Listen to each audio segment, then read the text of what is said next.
take a deep breath. That is the advice from nearly all medical professionals in the U.S. tonight as the entire country halts giving out the Johnson & Johnson vaccine out of an abundance of caution. Good evening. I'm Adam Clements. And I'm Paula Toti. That's not to minimize what is happening. 6 women got the rare blood clots. 1 died. But the key word here is rare. More than 7 million Americans have received the J&J vaccine. That means the chances of getting this serious disorder is less than 1 in a million. Still, every state is following the recommendations of the CDC and the FDA and halting for now the J&J vaccine. And we want to kick off our coverage this evening with Cassie Arsenault. She is at Xavier University for us tonight. Good evening, Cassie. Good evening to you. Now, mass vaccination clinics like the Cintas Center behind me are pressing the brakes on vaccines this week. And that's because 6 out of the 7 million people who have received the J&J vaccine have formed rare blood clots. 1 out of those 6 has died. But the doctor we spoke to tonight says we shouldn't let that small percentage overshadow the fact that these vaccines are overwhelmingly saving lives. We've heard a lot about vaccine hesitancy these days. Demetria Brown is one of those people, but that changed Sunday.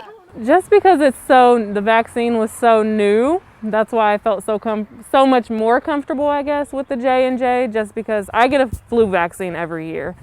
So I learned that it was based on the same traditional vaccines. But 48 hours later, the news hit her phone. J&J shots are being paused after 6 women developed rare blood clots and 1 died. My brother called me which vaccine did you get? And I was like, the J&J. I already know. Don't tell me.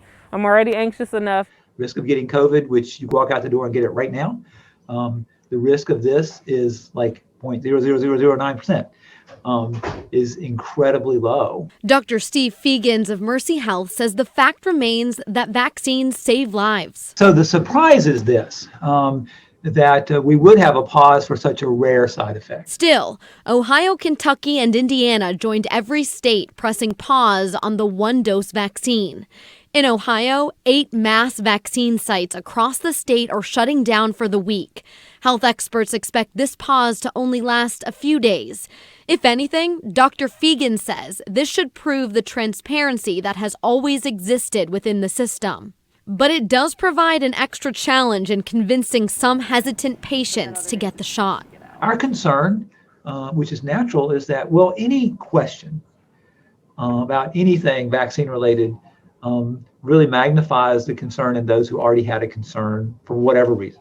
Aside from nausea and headaches that have since subsided, Demetria is at peace knowing she's protected moving forward. I did what I did. I feel comfortable with my decision.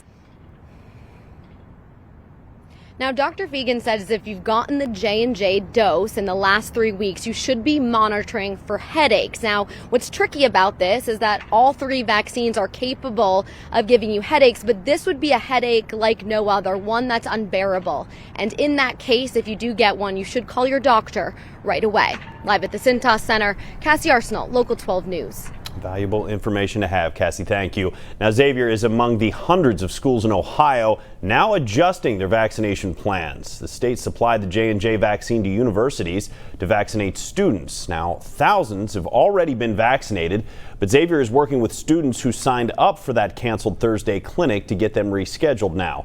UC is switching to Pfizer. Miami had already been using Pfizer.